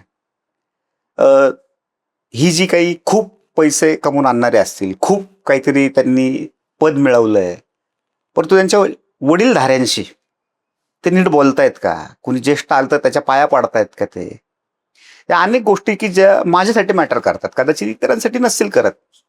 तर मी काय म्हटलं की माझ्या मुलांना मी ज्या शाळेमध्ये घातलं, मी तिथं ते घालण्यामागचंच कारण हे की ते उत्तम नागरिक बनावेत. कारण ते खूप काही वेगवेगळे जरी असले पण ते उत्तम नागरिक नसतील, उत्तम माणूस नसतील, तर ते सगळ्याचा शून्य अर्थ आहे. म्हणजे माझा मुलगा समजा 10 लाख रुपये रोज कमवतोय आणि तो रोज येऊन मला लाथा मारतोय, तर मला सांगा त्याचं काय. त्यापेक्षा तर थोडे त्याच्या जगण्यापुरते कमेल योग्य तेवढे. परंतु तो तुम्ही जरी आले तरी काका पाणी घ्या, बसा, तर तुम्ही जाऊन घरी नाव काढता की बाबा की खूप छान मुलगा. ते सगळ्यात महत्वाचं आहे. तुमचं तारुण्य, तुम्ही तरुणच आहात पण तुम्ही एवढे फिट आहात, तर कोणी तुम्हाला काका म्हणत, दादाच म्हणतात सगळेजण. तरी ते खूप केस माझे गेले, म्हणजे काय म्हणतात त्याला, खूप दाट होते आणि बोरिंगचं पाणी, त्यामुळे ते गेले. त्यामुळं ठीक आहे, आता ते तेवढं.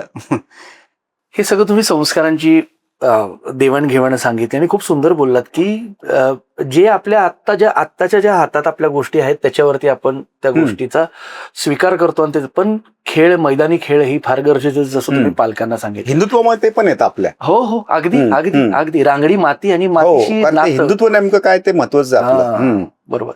दादा, मला असंच बोलता बोलता आत्ताच्या तरुण पिढीच्या बद्दल बोलतात, वाढती गुन्हेगारी फार भीषण आणि भयान होत चालली.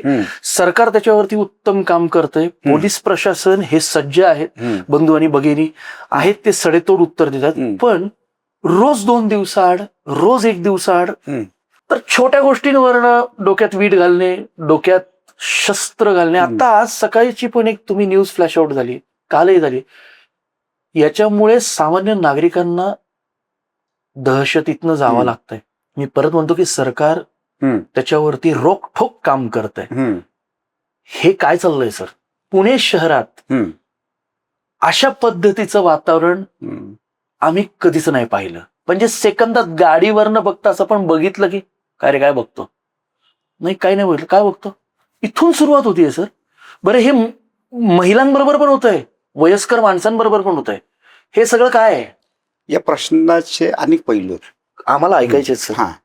आता मी असं एक वाक्य लिहिलं होतं की ज्या प्रकारची प्रेरणा तुम्हाला मिळते त्या प्रकारच्या प्रतिभेचा आविष्कार होतो. म्हणजे प्रेरणा जर सकारात्मक असेल, बरोबर, तुम्ही कुठेतरी चित्र काढाल, एखादं म्युझिक कंपोजिशन तुम्हाला सुचेल, तुम्ही कदाचित एखादं गीत लिहू शकाल. पण त्याच प्रकारची जर प्रेरणा नकारात्मक असेल तर तुम्ही नकारात्मक कामं करता. मग ते अगदी चोरी असेल, बलात्कार असेल किंवा तत्सम काही.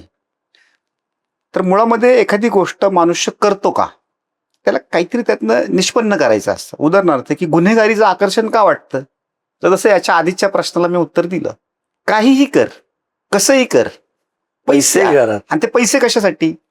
गाड्या घोड्या घेण्यासाठी, मोबाईल असतील, कपडे असतील, की आणखीन काय आयुष्य आराम असेल, कुठंतरी आणखीन काही इप्सित काही गोष्टी करायच्या, त्यासाठी ते लागतात. मग ते मिळवण्याचा मार्ग काय सगळ्यात सोपा? तर त्यांना असं दिसतं की कोणीतरी आपल्या शहरामध्ये, आपल्या गल्लीमध्ये, आपल्या पेठेमध्ये कोणीतरी एक आहे की ज्याने या प्रकारचं हे केलंय. मग त्याला कुठून तरी हप्ते येतात, कुठून तरी त्याचे 4 धंदे चालू आहेत, आणि मग तो रातोरात मग त्या मोठमोठ्या गाड्यांमध्ये मागे पुढे मुलं काय इकडे जाईल तिकडे त्याला सलाम, आणि त्याचा मोह त्या मुलांना पडतो. कारण फार सोपी गोष्ट वाटते ना त्यांना. कारण जर सकारात्मक मार्गाने जायचं म्हटलं तर हे सगळं मिळवायला फार दीर्घ अवकाश लागतो. केस पांढरे होऊ शकतात. कारण शेवटी कष्टाला पर्याय नसतात, प्रामाणिकपणाला पर्याय नसतात. तुम्ही शॉर्टकट म्हणता या सगळ्या हा शॉर्टकट जो आहे त्याच्यातून त्यांना त्याचा मोह पडतो आणि मग आपल्याला दिसतं की गुन्हेगारीचं आकर्षण या पिढीमध्ये जी काही 17-18 वर्षांची मुलं आहेत त्यांना ते पडलेलं दिसतं. तर या शिवायचा भाग म्हणजे की ॲग्रेशन का वाढलं, तर मी म्हटलं की जसं की रॉंग टर्न चित्रपट, माणसांना कापून खाल्लं जाते, लोक ते मिटक्या मारत बघतात. सामान्य म्हणजे अगदी महिला पण मला तो चित्रपट बघताना दिसतात, ते त्यांच्या संवेदना संपल्यात. भीषण आहे फार. ज्या समाजाच्या संवेदना संपलेल्या आहेत त्यांना दुसऱ्यांना शिवीगाळ केली काय आणि दुसऱ्याला आणखीन काय हिनवलं काय, त्यांना काही वाटत नाही त्याचं. आणि मग तुम्हाला दिसेल की फक्त गाडीला मागणे थोडासा डॅश लागला की त्याच्यातून खून घडला. कुणीतरी कुणाकडे फक्त सहज असं बघितलं, त्याला असं वाटलं की हा माझ्याकडे रागाने बघतोय आणि मग त्यांनी त्याचा खून करून टाकला. बरोबर आहे. आणि मग आपल्याला दिसतं की ॲग्रेशन मधून अनेक छोट्या घटनांना मोठं स्वरूप, जसं की मी आता कालच एक रील बघितला, त्याच्यामध्ये असं दिसलं की एक मुलगा एका एअरपोर्टवरती काहीतरी प्रवासासाठी गेलाय आणि त्या कर्मचाऱ्याने त्याला सांगितलं की इथं सिगरेट पिऊ नको. त्याने त्याच्या तोंडावरती धूर सोडला आणि विचारलं की काय करशील तू सोडलं तर, इथं कुठं लिहिलंय की पिऊ नको. नंतर त्याने त्या एअरपोर्टच्या त्या मुख्य जिथं विमानं लागतात तिथेही जाऊन तेच केलं, दुसऱ्यांशी दुरुत्तरं केली, आज त्याला अटक झाली. तर मी त्याच्यावरती विचार केल्यानंतर मला काय दिसलं की एक छोटा त्याचा अहंकार किंवा त्याला आलेला एक क्षणिक राग, याच्यातून आज त्याची नोकरी, त्याची प्रतिष्ठा आणि सगळं धोक्यामध्ये आलं. त्या जागी जर थोडीशी विनम्रता की ठीक आहे तुम्ही म्हणताय माझं चुकलं, मी माझे सिगरेट विझवतो, सगळं विषय सॉल्व. त्याचा ना कधी कुठं फोटो आला असतो ना कुठं काय. मग आपल्याला दिसतं की शेवटी हे कुणी करायचंय, तर आई वडिलांनीच त्यांच्या मुलांना हे सगळं शिकवायचंय. पण ते ऐकण्याच्या बाहेर गेलेत. नाही, आता तर पहिलं आई वडिलांना शाळेत जाण्याची गरज आहे. मुळांपेक्षा आई वडिलांना शिक्षणाची गरज आहे. कारण अनेकदा आपण रील्स वगैरे आपण बघतोय, त्याच्यामध्ये आई जर ठुमके लगावतीये नाही का कपडे असे उत्तान घालून, तर मग मुलं काय करणार आहेत. म्हणजे ज्या मुलांची तक्रार करायला आई वडिलांकडे जावं तर आई वडीलच बसलेत घरामध्ये दारूचे ग्लास भरून. हो, आजकाल असं आहे ना. कारण कधी बघितलं नव्हतं की मुलगा त्यांच्या पित्याबरोबर दारू प्यायला बसला. त्याचं नावच पिता आहे ना. हो ना. त्यामुळे ते पिताच मग ते सगळं ते होतं. आमच्या आयुष्यात आठवत नाही, आम्ही झापडीच खाल्ली. आता ती एक आपल्याला एक की ठरवावं लागेल की आपलं घर आहे का हा बिअर बार आहे. आता जे बिअर बार मध्ये घडतं ते जर तुम्हाला घरात तुम्ही करायला गेले की तिथले सगळेच प्रकार मग तिथं घडतात. मग डान्सही होतो, मग काय तिथं पैसे फेकणं देखील होतं, एकमेकांना शिवीगाळ देखील होते आणि सगळंच होतं. त्याऐवजी जर एक घर असेल की घराचे नियम हे घरासारखे, तर मग ते घरासारखंच राहतं. कारण ते काय बिअर बार नाही ना, मी म्हटलं ना. पण आई वडील जिथं मुलाला तंबाखू मागताय वडील, किंवा मुलगा आईला म्हणतो माझी बाटली भरून दे तू, दुधाची नाही मद्याची, तर मग तुम्हाला हे प्रकार बघायला मिळतात. आता हे पुन्हा इथं येतं की शेवटी काही लोक यांना मोरल पोलिसिंग म्हणतात की तुम्ही हे मोरल पोलिसिंग करू नका. पण मी करत नाहीये. मी किमान माझ्या घरापुरतं तर ठरू शकतो. जे दिसतंय ते तुम्ही बोलताय फक्त, आणि हे वारंवार आता दिसायला लागलंय. 100%. सर, हे होत असताना कोरेगाव भीमाची दंगल, ते नाव काढल्यानंतर तुम्हाला सगळं दृश्य डोळ्यासमोर येत असेल. हो, आता त्या याच्यामध्ये एक राहुल फटांगळे नावाचा एक मराठा समाजाचा मुलगा होता, ज्याचं खून एवढ्या कारणासाठी केला गेला की त्याने शिवाजी महाराजांचा टी शर्ट घातला होता. एक जाधव विशाल नावाचा एक मुलगा होता, त्याला एक दुसऱ्या मजल्यावरनं चाकू खुपसून त्याला फेकून दिला एका समाजाच्या गटाने, कारण त्याने इथं भगवा टिळा लावला होता कपाळाला. तिथं छत्रपती, भवानी, गणेश अशी नावं दुकानांची बघून, दुकानावरच्या पाट्या, त्यांची जाळपोळ केली गेली. हा प्रकार माझ्यासाठी खूप धक्कादायक होता. कारण इथनं मागच्या दंगली या धार्मिक आहेत की हिंदू मुसलमान दंगल होणं, त्याच्यात नाही असे प्रकार घडणं हे महाराष्ट्राने बघितलेलं आहे. परंतु एक हिंदूंपासूनच फुटून निघलेला गट फक्त या नावांचा तर एवढा द्वेष, अशा शिवाजी महाराजांचा एवढा द्वेष करताना बघून मला ते धक्कादायक होतं. त्यातनं पुढं जसं तर मी थोडं निराश देखील त्या विषयामध्ये होत गेलो, कारण तो द्वेष कमी होण्याऐवजी वाढतच गेलेला आहे. आणि त्याच्यातून मग असं तुम्हाला कुठंतरी ब्राह्मण हत्याकांडांच्या काहीतरी वल्गना, किंवा अगदी मी परवा एकच वाचलं की हिंदूंचा मतदानाचाच अधिकार काढून घेतला पाहिजे, असं एक त्या समाजातली व्यक्ती बोलत होती. तर ह्या प्रकारचं जे आपल्याला विष पसरलेलं दिसतं ते पसरवण्यात हे नक्षलवादी यशस्वी झालेत असं नक्की म्हणावं लागतं. सर हे वाढणार आहे का कमी होणार आहे परत? आता वाढतानाच दिसतंय दुर्दैवाने. कारण तुम्ही अनेक घटना अशा बघता, जर तुम्ही जर सोशल मीडिया चालत असाल तुम्हाला दिसेल की अनेक ठिकाणी आता हे वाढत चाललंय, कमी नाही. पुन्हा त्याच्यावरती मला असं दिसतं की ते कधी थांबेल. तर दुर्दैवाने त्याचं उत्तर असं आहे की एक भला मोठा हिंसाचार घडेल. कारण जेव्हा माणसं एकमेकांना प्रेमाने समजवत असतात त्यावेळी कदाचित ती समजत नाहीत, कारण त्यांना त्याचा अनुभव नसतो किंवा त्यांनी त्याचे परिणाम भोगलेले नसतात. जेव्हा व्यक्ती ते परिणाम भोगते किंवा जेव्हा व्यक्तीला ते दिसतं की नेमकं काय घडतं या सगळ्या द्वेषातून, त्या क्षणाला त्याचे डोळे उघडतात. त्यामुळं हे सगळं त्या दिशेला चाललंय हे मला पूर्णपणे दिसतंय. ह्या सगळ्याचा विचार आपण म्हणतो, स्ट्रेस पडतो माणसाला, वेदना होतात जेव्हा आपल्यासमोर आपल्या हिंदू बांधवांना फार विचित्र पद्धतीने त्यांच्यावरती अत्याचार होतात. मग ते बंधू असतील, भगिनी असतील, वयोवृद्ध असतील का नागरिक असतील.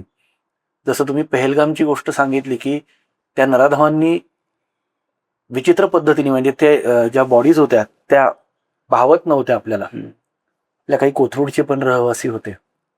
आणि सॉरी माफ कर, मला ते बरोबर ते मला विषयावरती होतं तसं. हो सर, मला तुम्ही रॉंग टर्न सिनेमाबद्दल बोललात, तशीच ही वृत्ती ती पहलगामला पाहायला मिळाली. भीषण होतं जे काही होतं ते.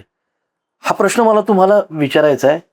समजा आता छत्रपती शिवाजी महाराज आपल्यामध्ये सगळ्यांमध्ये जिवंत आहेत, नसानसात जिवंत आहेत, नसानसात त्यांचे विचार आहेत. बहुतेक ते आजूला पण आहेत, ते बाजूला पण आहेत, ते तुमच्यात पण आहेत, तुमच्या मागे पण आहेत, सगळ्यांमध्ये आहेत, कारण ते विचार भिनलेले आहेत.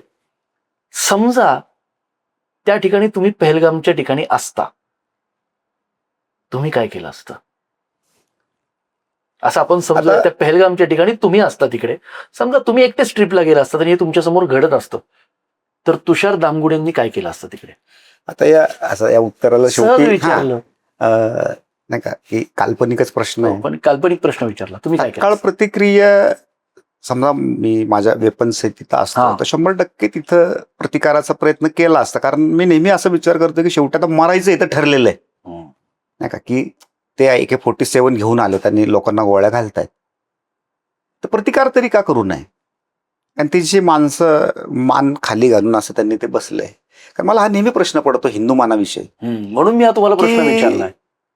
जगामधल्या कुठल्याही भागामध्ये, कुठल्याही देशामध्ये मुस्लिम समाज हा कमी समुदायाने जरी असला तरी तो तिथल्या स्थानिक पोलिसांना, लष्कराला तो तोंड देतो. म्हणजे एक लढण्याचं स्पिरिट आहे त्यांच्यामध्ये, ते हिंदूंमध्ये मला दिसत नाही. तुम्हाला कळालं मी हा प्रश्न का विचारला? आणि ते कदाचित त्यांना त्यांच्या पूर्वजांचा विसर पडलेला आहे की त्यांचे पूर्वज हे छत्रपती शिवाजी महाराज आहेत. त्यांच्याकडे त्यांना पृथ्वीराज चव्हाणाचा दाखला दिला जातो, पण मी काय पृथ्वीराज चव्हाणाला फॉलो नाही करत. कारण शत्रू सापडलाय आणि त्याला सोडून देणं एवढ्या मोठ्या मनाचं मी नाहीये. शिवाजी महाराजांनी आम्हाला व्यवस्थित त्याविषयी सांगितलेलं आहे. तर आपल्याला दिसतं की एकाच वाक्यामध्ये की मरण हे तर ठरलेलं आहे ना तुमचं, की आता या क्षणाला अतिरेकी 2 आलेत आणि आपल्याला ते, मग तुम्ही प्रतिकार काय करत नाही? तुम्हाला दिसतंय की एक मुसलमानांचा मॉब तुम्हाला धमकी देतोय की एकतर घर सोडून जा बायका मागे ठेवून, धर्मांतर करा किंवा मरा. तर आमचे 5 लाख काश्मीरी बांधव हिंदू काश्मीर सोडून पळून गेले. त्याच्याऐवजी जर त्या 5 लाख जणांनी जर ठरवलं असतं की आता आमच्याकडे शस्त्र नाहीत पण आमच्याकडे दगडी आहेत, आमच्याकडे काही इतर आयुध आहेत, आणि ते घेऊन आता आम्ही जे काय होईल त्याला तोंड देऊ, आम्हाला सरकारची मदत नको, आम्हाला लष्कराची मदत नको, आम्हाला पोलीस देखील नको, तर तो जो इतिहास लिहिला गेला असता तर त्याने भारताचं पूर्ण चारित्र्य बदललं असतं. म्हणजे आपण एकजूट होणं फार गरजेचं आहे. एकजूट होणं आणि आवश्यक तिथं हिंसाचार करणं. म्हणजे हा देश छत्रपती शिवाजी महाराजांचा का औरंगजेबाचा, सर याच्यावरती आपल्याला करावं लागेल. सर मी वेगवेगळ्या ठिकाणच्या गोष्टी सांगितल्या, पण मराठी माणूसच मराठी माणसाला मारतोय. हे तुमच्या समोर रोज प्रकर्षणात येते? ते हे रोज खून होत आहेत सर. कोण मारतोय कोणाला? नाही, आता हिंदूंचे प्रमुख जर दैवत जर बघितली तर तुम्हाला असं दिसेल की एक प्रभू श्रीराम आणि एक आहेत छत्रपती शिवाजी महाराज. दोघांच्या चरित्राचा अभ्यास करा, तुम्हाला तुमचं उत्तर प्रश्नाचं मिळून जाईल की शिवाजी महाराजांना लढा देण्यासाठी औरंगजेब तर आलाच हो, पण अंबाजी भोसले नव्हते आले का?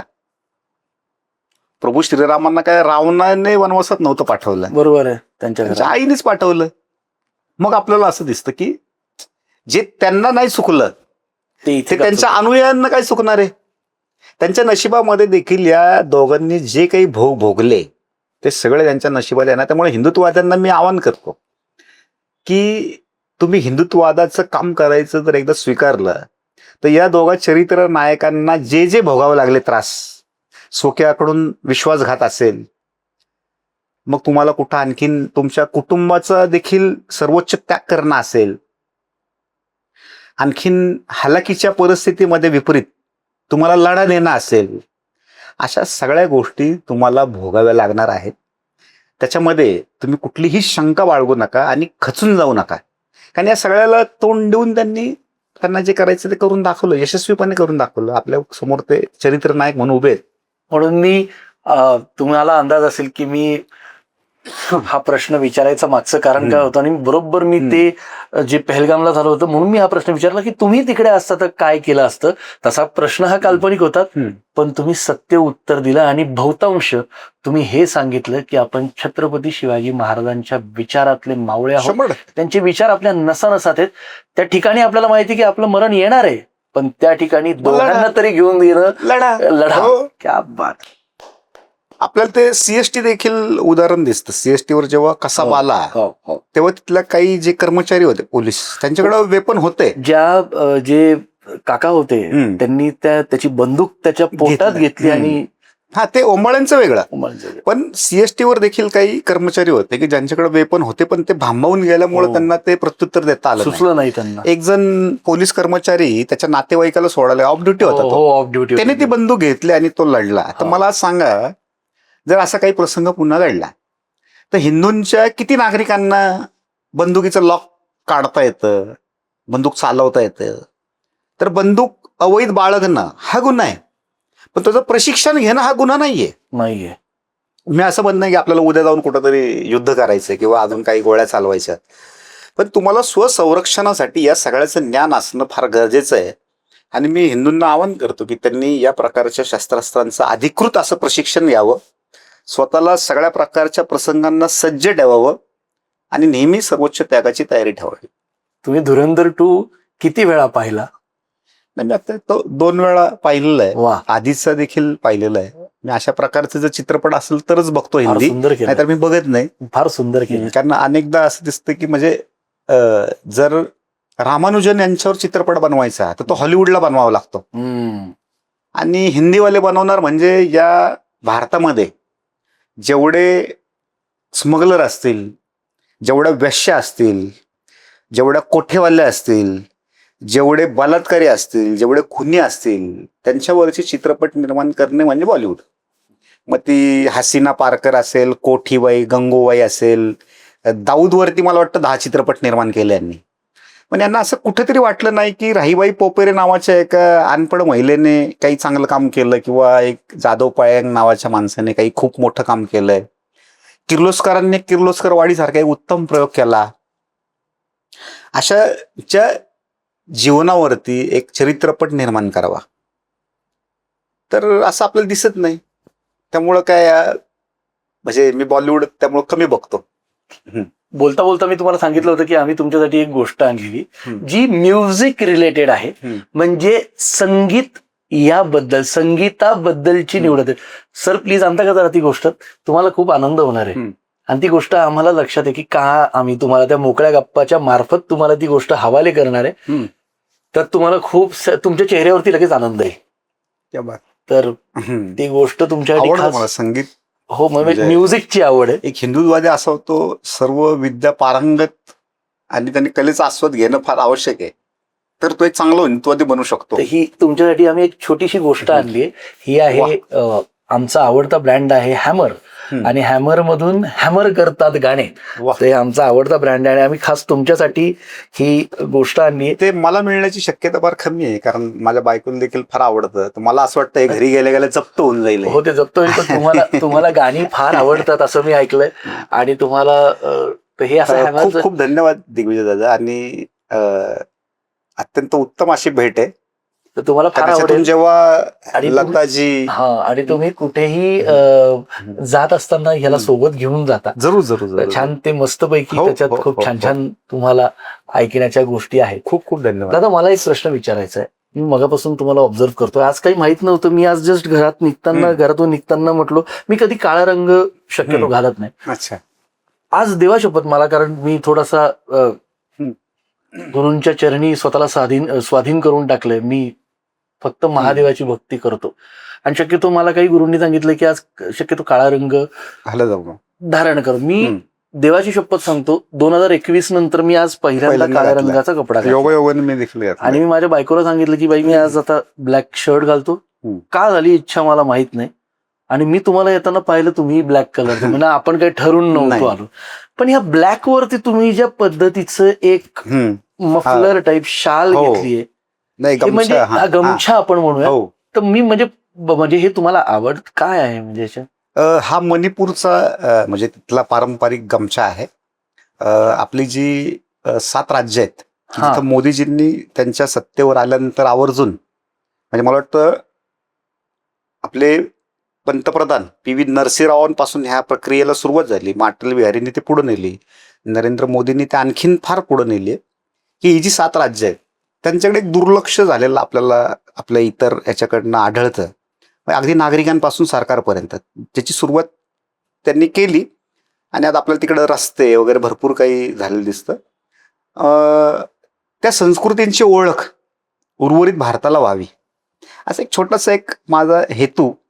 त्यामुळे मी तिथल्या त्या 7 राज्यांमधले जे वेगवेगळे पारंपरिक गमछे असतील किंवा आणखीन काही वस्तू असतील ते वापरतो. जसं की आता तुम्ही कुतूहलांनी विचारलं, मला अनेक ठिकाणी मग विचारतात. नाही, कारण मला मी पहिल्यांदा बघितलं की एवढं छान तुम्ही शक्यतो फॉर्मल्स मध्ये असतात, पण ते मी म्हटलो की अरे मी पहिल्यांदा असा गमछा बघितलेला आहे. मी आता जेव्हा वर्ध्याला गेलो होतो तिकडे मी 2-3 गमछे घेतले, कारण ते ऊन खूप असतं, तडाखा असतो म्हणून ते बांधतात. मी पण 2-3 घेतले, पण मी हे जरा थोडंसं मला वेगळं वाटलं. याच्या व्यतिरिक्त मी टोपी आपली जी पारंपरिक आहे ती वापरतो. फेटा आहेत माझ्याकडं. ते करण्यामागचं कारण आणखीन एक म्हणजे की मी हिंदू आहे म्हणजे नेमकं काय, मी मराठी आहे म्हणजे नेमकं काय, मी एक भारतीय म्हणजे नेमकं काय. तर मी कदाचित जेव्हा लहान होतो किंवा आत्ता पण ग्रामीण भागामध्ये आपल्याला आपले धनगर बंधू असतील, मराठा बंधू असतील, ते तुम्हाला ते त्यांचे पारंपरिक फेटे घातलेले आढळतात. ती पिढी संपत चालली आहे. म्हणजे वेशभूषेमध्ये पण विचार लपलेले आहेत बरं का. हो, आणि ती आपली ओळख आहे.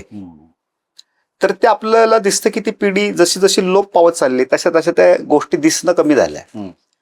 माझ्या मुलांना जर माझ्या ग्रामीण जीवनाचं जर दर्शन द्यायचं असेल, माझ्या या महाराष्ट्राच्या संस्कृतीचं, माझ्या भारताच्या संस्कृतीचं, तर मला ते करणं पहिलं गरजेचं वाटतं. म्हणून मी या निमित्ताने सगळ्या प्रेक्षकांना आवाहन करेल की तुम्हाला जिथं शक्य आहे तिथं तुम्ही भारतीय या परंपरेमधनं ज्या काही वेशभूषा असतील, काही आणखीन सजावटीच्या ज्या आपण परिधान करतो त्या असतील, पुस्तकं असतील, पदार्थ असतील, त्याचा प्रचार प्रसार करा. त्याच्यातून आपण आपली ओळख जपतो.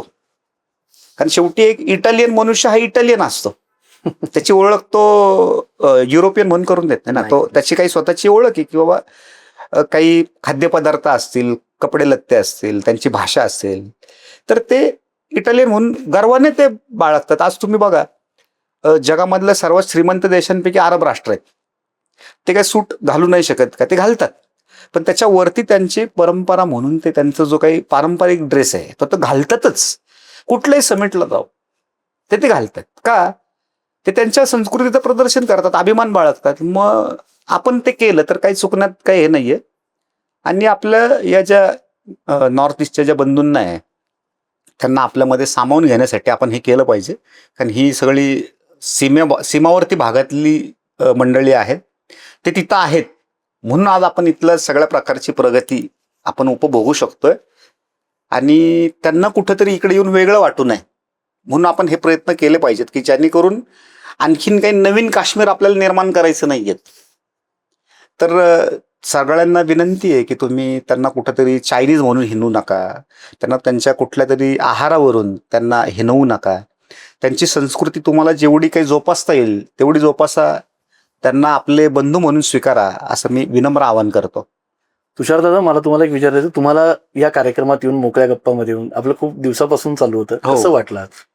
मोकळ्या गप्पा या मोकळ्या गप्पांप्रमाणेच झाल्यात आणि असं मला वाटलं की माझे विचार मांडण्याचं एक खुलं व्यासपीठ मला मिळालं, जे की कुठेतरी हे बोलू नका, आपण हे एडिट करू, अशा प्रकारचं कुठलंही त्याच्यामध्ये सूचना पण नव्हत्या. आणि तुम्हालाच कल्पना आहे की आपण काय याची आधी पूर्वतयारी नाही केली. जे काही आहे उत्तर थेट तुम्ही प्रश्न विचारले, मी त्याचं उत्तर दिलेलं आहे.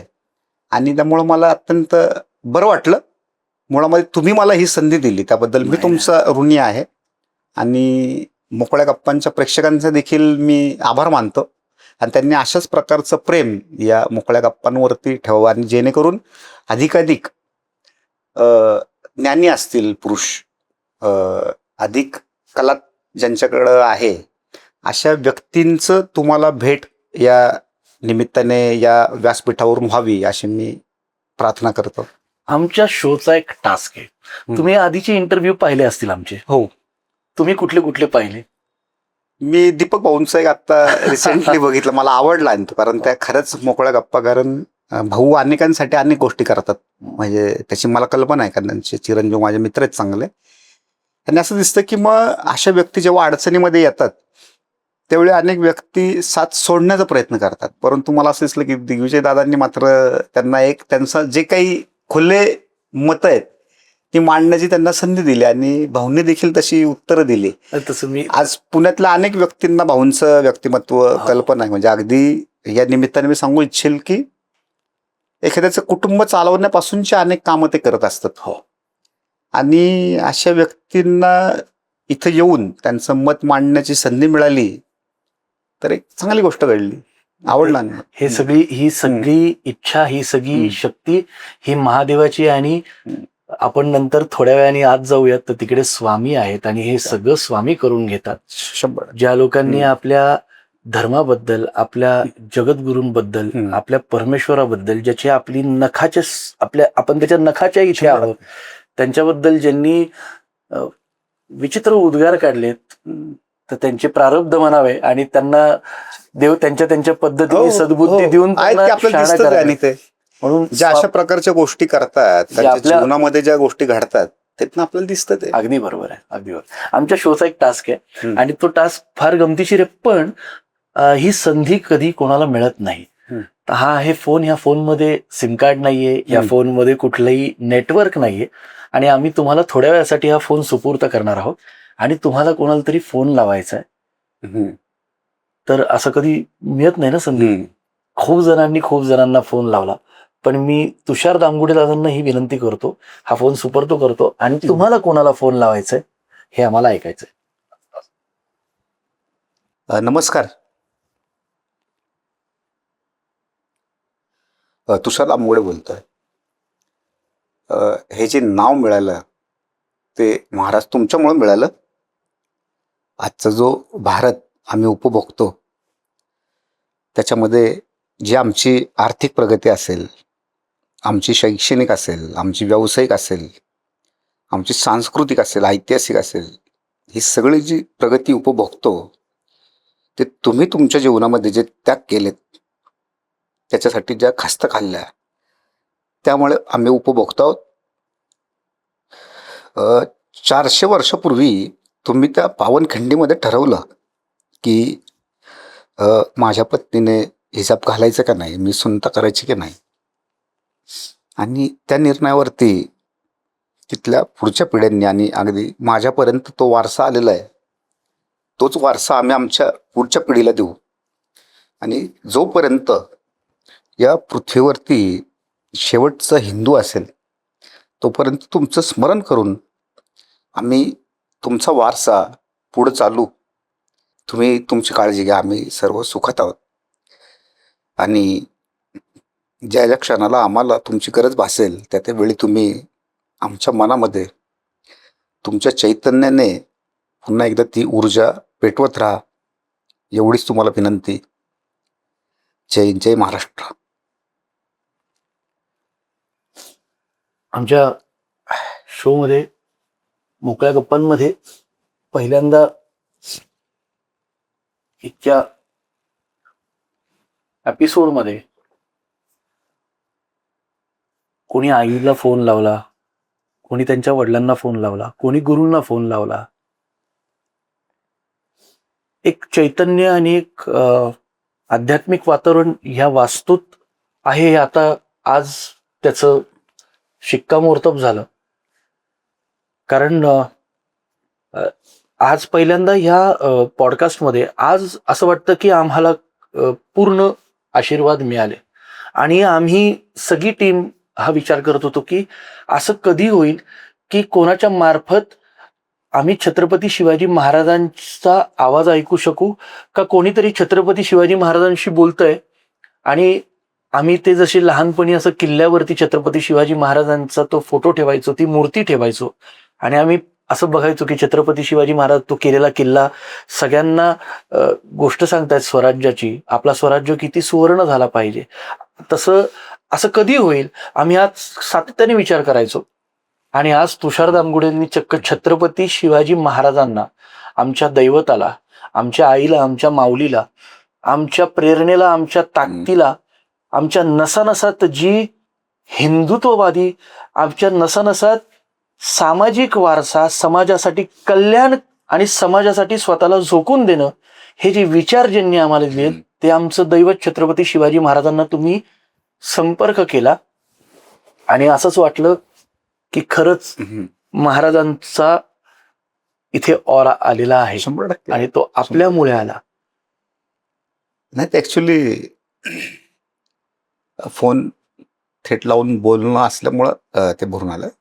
आता काय ती एक सकारात्मक ऊर्जा म्हणूनच काम करते, आपल्या सगळ्यांमध्येच करते. त्या प्रत्येकाने आपापल्या क्षेत्रातलं छत्रपती शिवाजी महाराजांना स्मरून जे काही उच्च प्रतीचं काम करता येईल ते करावं. मग ते हिंदुत्व शेवटी ते असंच आहे ना, म्हणजे ते हिंदुत्व म्हणजे नेमकं काय.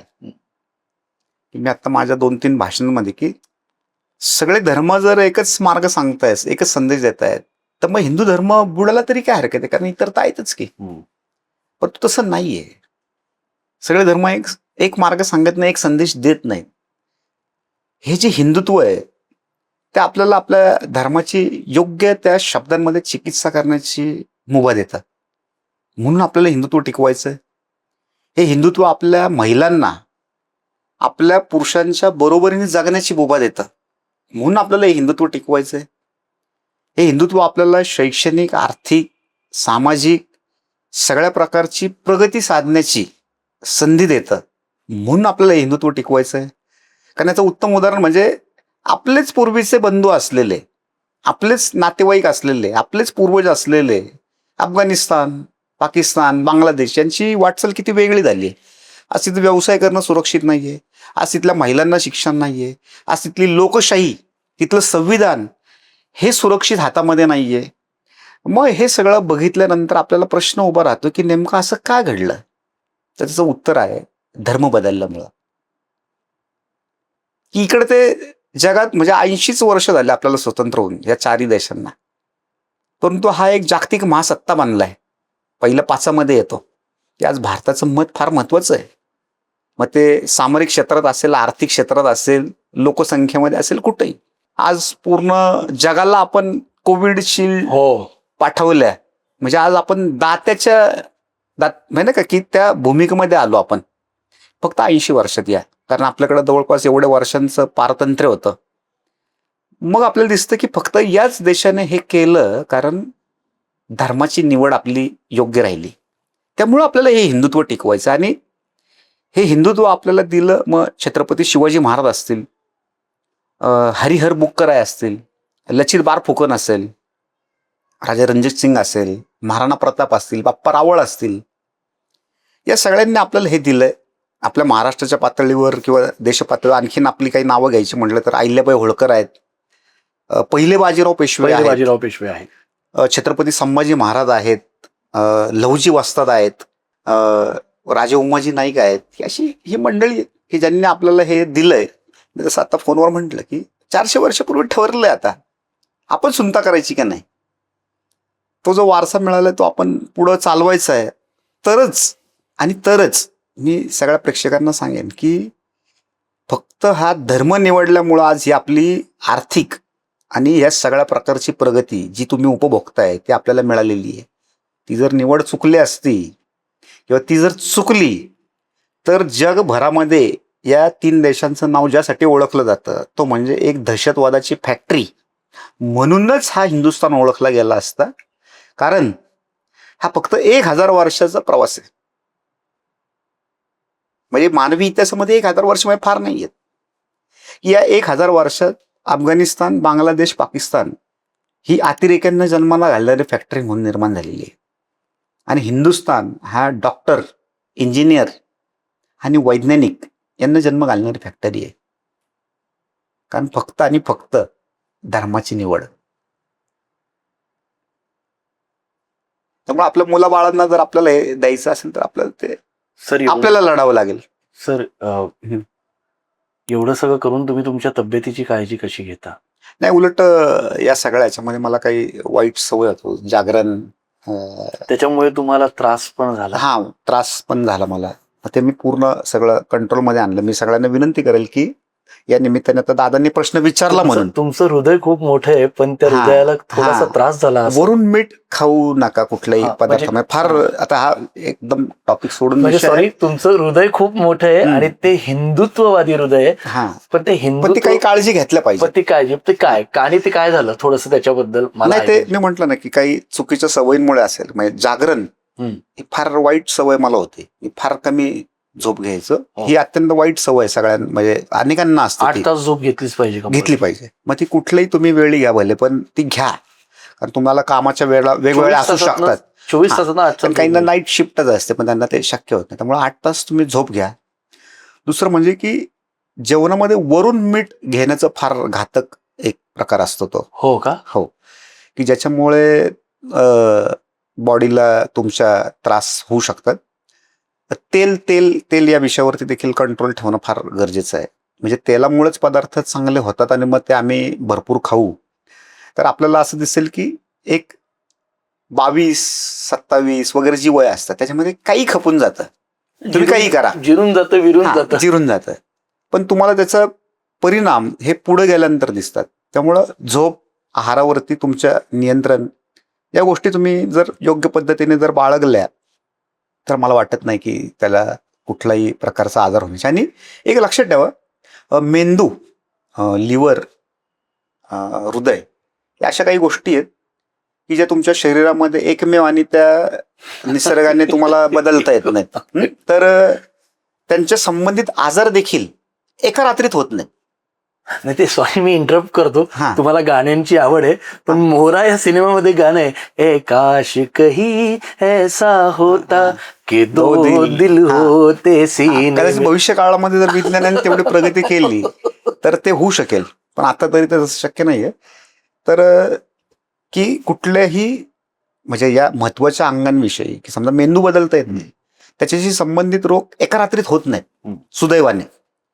तो एकदम हळूहळू प्रोसिजर असते. तर तुम्ही सातत्याने तपासणं करून घेणं आणि सुरुवातीला जर तुमच्या काही लक्षात आलं किंवा असं काय आहे तर तातडीने नियोजन करणं त्याचं.